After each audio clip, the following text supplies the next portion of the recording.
Assalamualaikum warahmatullahi wabarakatuh. Hari ni 16 Julai, hari Ahad. Kita nak berkongsi sedikit lah tentang satu benda yang saya duk renungkan seminggu dua ni. Kebetulan dapat soalan-soalan berkaitan dengan takdir. Soalan-soalan yang kompleks. Tapi saya perasan ada satu tema untuk menjawab soalan-soalan ni. Bila kita dapat satu soalan yang kompleks, kita selalu cenderung untuk berfikir secara kompleks. Tapi saya belajar sesuatu yang sangat bermanfaat dan saya rasa saya nak kongsi, iaitu back to basic. Maksudnya, kebanyakan soalan yang kompleks tu, jawapan dia ada pada perkara yang asas-asas. Saya belajar ni daripada Syekh Raisuni yang sentiasa menyebut tentang maqasid syariah. Beliau sering mengingatkan dalam penulisan beliau untuk kita kembali kepada yang asas-asas dalam menanggapi persoalan-persoalan hidup.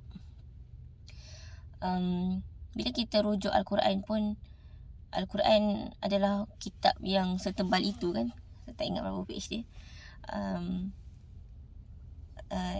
Tidak merangkumi segala perkara tentang kehidupan, tetapi perkara yang asas-asas yang diperlukan untuk menjawab persoalan-persoalan hidup. Begitulah kita cuba menghadapi persoalan-persoalan seharian kita. Jadi kembali kepada soalan-soalan yang saya terima tentang takdir. Kenapa Tuhan takdirkan begini? Kenapa Tuhan tak bagi apa yang kita minta? Apakah kebaikan dalam takdir tu untuk kita ataupun untuk orang sekeliling kita?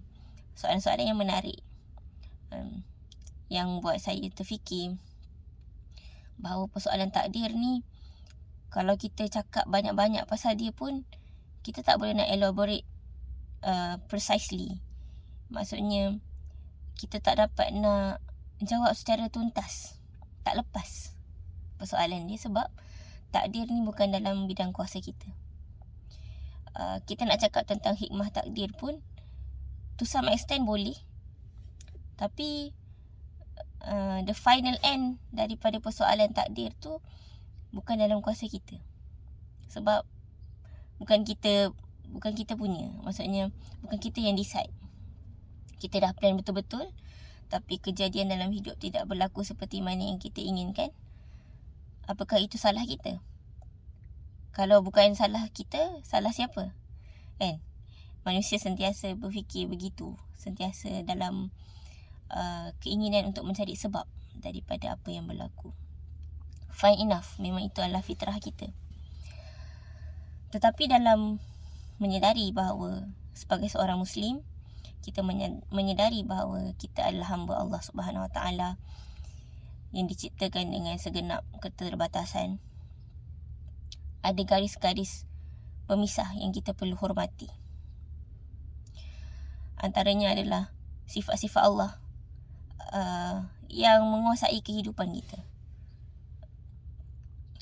Basically, saya belajar daripada Ustaz Salim akhukum fillah kan, Salim fillah. Dia kata, dalam berbicara soal takdir, jangan lupa dua perkara ni. Yang pertama, Allah itu maha adil. Yang kedua, Allah itu maha penyayang. Apa saja tentang takdir yang kita cuba untuk fahami, cuba untuk tanggapi, jangan lupa sifat-sifat Allah Subhanahu Wa Taala. Sebab itu paling basic dan itu benda yang kita tahu. Kita diberi tahu. Tapi kita tak diberi tahu tentang takdir. Takdir tu Allah Subhanahu Wa Taala design dalam keadaan memang sengaja untuk tidak diberi tahu. Memang kita dihalang untuk mengetahuinya supaya kita berusaha. Dan supaya kalau kita terjatuh dalam ujian, kita tak terlalu sedih. Dan kalau kita diberi kemenangan dan nikmat-nikmat, kita tak terlalu bangga. Itu dalam surah Al-Hadid, saya tak ingat lah macam mana kan Allah sebut. Ayatnya pun saya tak ingat bahasa Arab, tapi boleh cari. Allah kata, Allah tentukan kehidupan kita ni supaya kita tak terlalu sedih bila kita diuji, dan tak terlalu bangga. Tak bangga lah bila kita diberi kenikmatan. Sebab akhirnya semua ni Allah yang bagi. Jadi apa kita belajar daripada sini? Back to basic macam saya sebut tadi, adalah kembali mengenang bahawa di awalnya takdir ni apa? Asasnya adalah ketentuan Tuhan. Jadi bila kita nak balik kepada yang asas, kita balik kepada siapa Tuhan. Bukan siapa kita, bukan apa usaha kita dan sebagainya. Balik kepada yang asas. Siapa Tuhan yang menentukan takdir kita. Supaya dari situ kita punya pemahaman dan persoalan tentang takdir terpandu. Bila kita berpandukan yang asas, dia lebih stabil berbanding kita berpandukan perkara-perkara lain seperti perasaan kita, keinginan kita dan sebagainya. Kerana benda tu berubah dan sentiasa subjek tu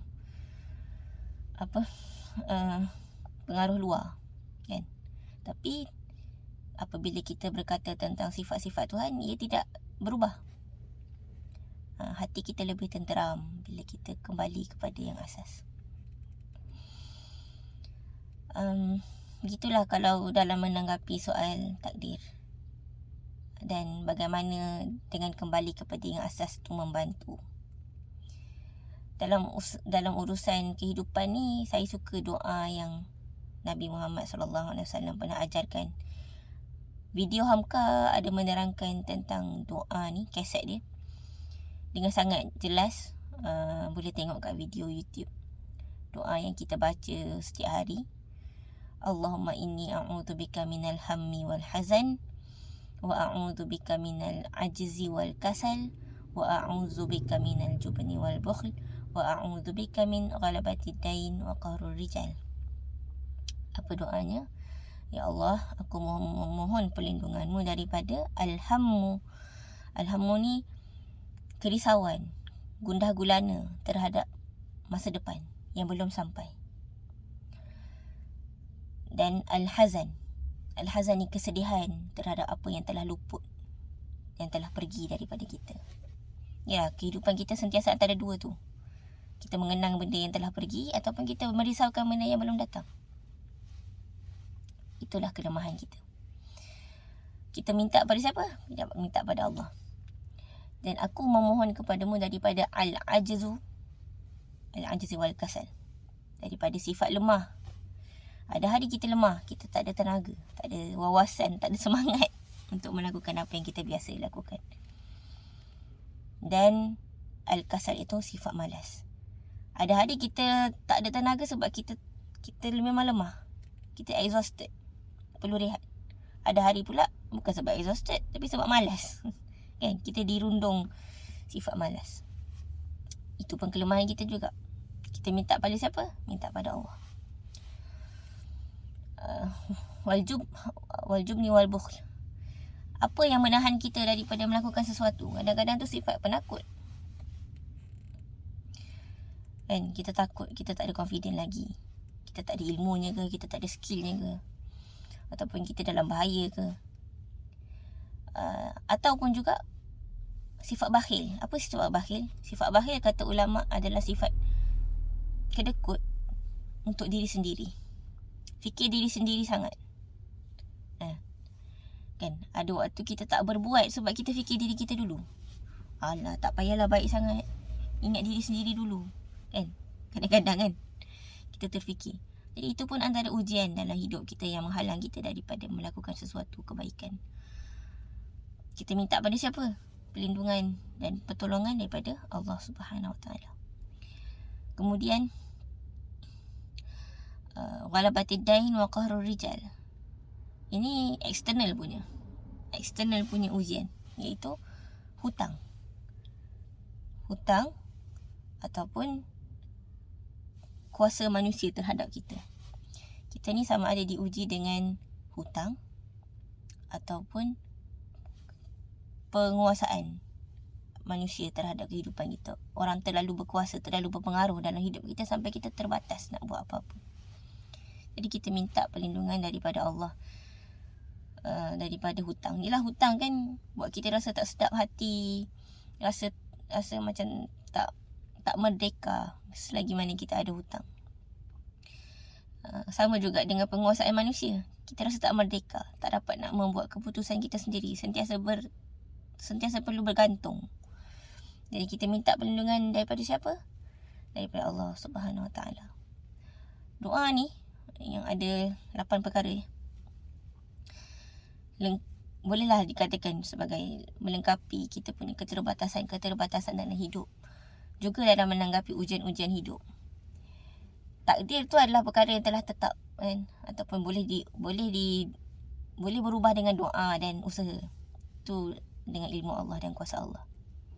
Tapi jangan lupa tentang diri kita sendiri yang menghadapi kelemahan demi kelemahan ni, perlu juga minta bantuan daripada Allah Subhanahu Wa Taala.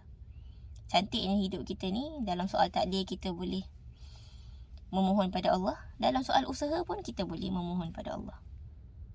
Kita sentiasa ada Allah dalam apa saja keadaan. InsyaAllah kita sama-sama berusaha. InsyaAllah kalau ada rezeki, kita akan buat lagi siri Back to Basic untuk belajar lebih lagi, untuk pedoman untuk saya sendiri, peringatan. Ada hari kita ingat, ada hari kita tak ingat. Kita perlu diingatkan oleh orang lain. Jadi kawan-kawan, saling mendoakan insyaAllah. Sampai ketemu lagi. Assalamualaikum warahmatullahi wabarakatuh.